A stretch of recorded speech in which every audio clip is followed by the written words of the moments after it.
Hey, what's up? Nandito tayo ngayon sa Orange International at pag-aaralan natin ang Pacquiao 3-in-1 Coffee kung saan nagagaling itong natural coffee taste. And today, bibisitahin natin yung farm kung saan nagagaling yung Liberica Coffee at kung saan nila pinaprocess. So tara! Yo guys, nandito na tayo sa farm ni Mang Teddy, isa sa pinakamalalaking farmers ng kape dito sa Amadeo. Ito siya, isa sa mga puno niya ng Robusta. Tignan nyo, may bunga na oh. Malapit na yan, pwede na mag-harvest. Itong mga beans na to, pag yan namumula, pwede na i-harvest yan. Okay? So ito ang Robusta. Marami pa siyang may ibang klaseng kape dito. Okay? So let's try to see if we can explore some more. But just the same, guys, this is what we're talking about. Yung aming kape, may dalang local coffee. So every sip is supporting our local farmers. Okay? Ayan, hello. Dito na tayo sa Cafe Amadeo Cooperative kung saan niro-roast ang ating Liberica Coffee. Tara, tingnan natin. Hi dudes. We're now here at the processing facility ng Amadeo Cafe. Okay? So bago tayo pumasok dito kung saan niro-roast yung ating Liberica Coffee, kailangan magpapalit muna tayo. Okay? Para safety lahat yung mga niro-roast nilang kape dito sa loob. Tara na. Okay guys, ready na tayo ngayon. Naka-hairnet na tayo. Naka-cover na yung ating shoes para inspect kung saan niro-roast yung ating Liberica Coffee. Let's go!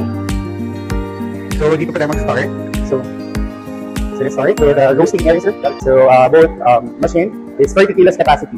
So it has their own temperature for the roasting time because we have dark roast, medium to dark, and medium roast.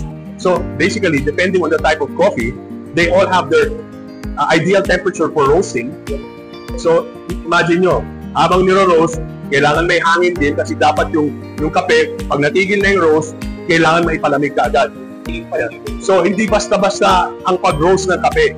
So kung gusto niyo makuha yung desired lasa at ideal cooking, kailangan talaga precision na katulad ng mga machines na ito gagamitin. Guys, pagpasok pa lang namin dito sa packing room, yung aroma ng coffee, parang nalalasahan mo, it's so hard to describe it because you have to be here to experience it. Now dito tayo sa production area kung saan nagbe-blend, nag-grind, then yung packaging, yung weighing, yung filling. Actually, meron din kami nung pagtatahi. So in addition with that, Cafe Amadeo is really helping community as well.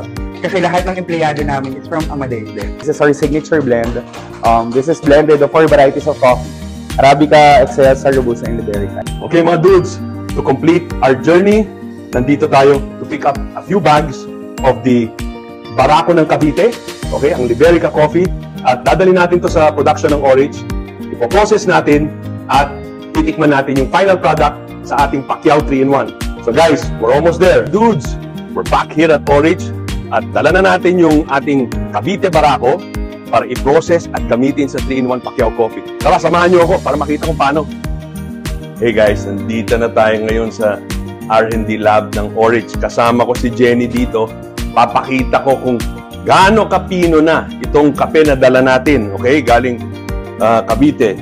Yan, tignan nyo yan guys. So, tignan mo, parang arena oh. Ito yung laman ng ating 3-in-1. Paglalagay ngayon dito para isukat, para makita natin gaano karami kada tasa meron. Yan, Jenny maglalagay. Yan, Jenny. Wow! Wow, guys, kanyang karami ang laman no, ng isang tasa. Kanyang natural taste, dito po galing yan.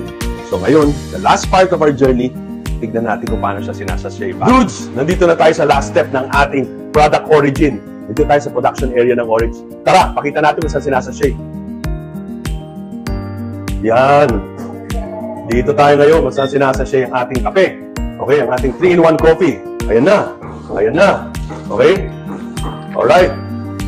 Oh, ito naman si ate, nagpi-fill up nung kape. So ngayon, tara, subukan na natin to. Hey mga dudes, nandito na tayo sa last part ng ating product origin. The proof is in the tasting. Ito yung Pacquiao Brown. Oh guys, yung ganda. Isa natin kasama. Wow. I can smell those natural fruity flavors coming from the Barako. Let's try. Wow. A perfect cup of coffee. Guys, tune in next time when we do another product origin here at Orange. Thank you very much.